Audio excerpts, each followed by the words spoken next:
এনে খাবারটা ধর, আর এখান থেকে সর, গাড়ি বার করতে হবে আমাকে। না ম্যাম, আমার খাবার চাই না। খাবার চাই না? তোর টাকা নেই আমার কাছে। না না, আমার টাকাও চাই না। তোর খাবারও চাই না, টাকাও চাই না, তাহলে কি চাই? আসলে ম্যাম, আপনার ফোনটা একটু দেওয়া যাবে? ফোনটা দেখাবো মানে? মাথা ঠিক আছে? চিনি না জানি না, ফোন নিয়ে কোথাও চুরি করে পালাবি, বা ফোন নেওয়ার পর যদি ফোনে কিছু ফ্রড করে দিস, তখন আমি কি করব? না না ম্যাম, আমি চোর নই। আমার ব্যাগ এখানে রাখা আছে, চাইলে আপনি ওটা রাখতে পারেন।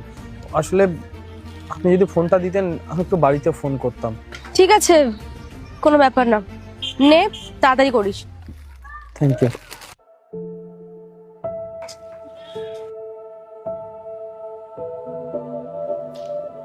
Unknown number.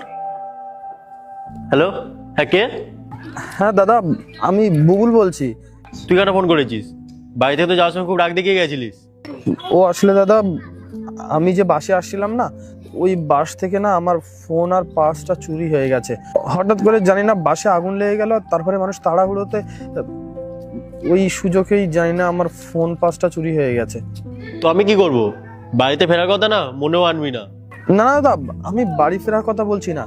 যদি কিছু টাকা পাঠিয়ে দিতে তাহলে আমার একটু সুবিধা হতো। আর কোনো অসুবিধা নেই, আমি চাকরি পাওয়ার সাথে সাথেই তোমার টাকাটা ফিরিয়ে দেবো। একটা কানা করি হবে না। যখন বাড়িতে গেছিস না, তখনই তোর সাথে সব সম্পর্ক শেষ হয়ে গেছে। ফোন রাখ এখন। দাদা, হ্যালো। কেটে দিয়েছে।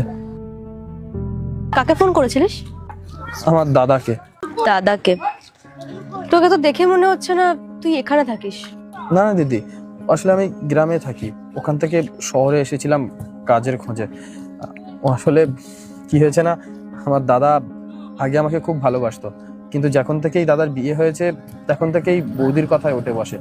আর বৌদির কথা শুনেই